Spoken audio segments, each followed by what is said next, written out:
இன்றைக்கி காலைல டிஃபன் ஆப்பம் தாங்க. ஆப்பத்துக்கு தேங்காய் பால் ஒரு சைடு எடுத்து வச்சுட்டேன். ஆப்பத்துக்கு நான் எப்போயுமே இந்த மாதிரி ரேஷன் சக்கரைலாம் யூஸ் பண்ணிப்பேன்.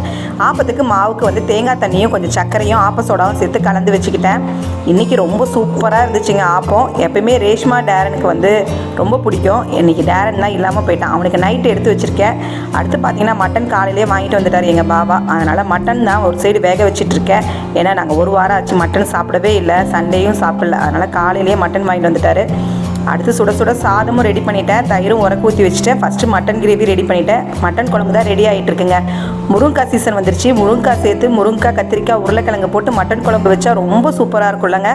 அப்படி தான் இன்றைக்கி நல்லா வாசனையாக இருந்துச்சு. அது இல்லாமல் மட்டனும் ரொம்ப நல்லா இருந்தது. இன்றைக்கி வாங்கிட்டு வந்தது நல்லா வாசனையாக இருந்தது வேக வைக்கும் போதே. எப்பயுமே வந்து மட்டன் நல்லா இருக்குது அப்படின்னா நம்மளுடைய வாசனை வச்சு கண்டுபிடிச்சிக்கலாம் வேக வைக்கும்போது. கடைசியாக பார்த்திங்கன்னா தேங்காய், மிளகு, ஜீரகம், சோம்பு சேர்த்து அரைச்சி சேர்த்துட்டேன். மட்டன் குழம்பு ரெடி ஆகிடுச்சிங்க. இன்றைக்கி லஞ்ச் இது தாங்க.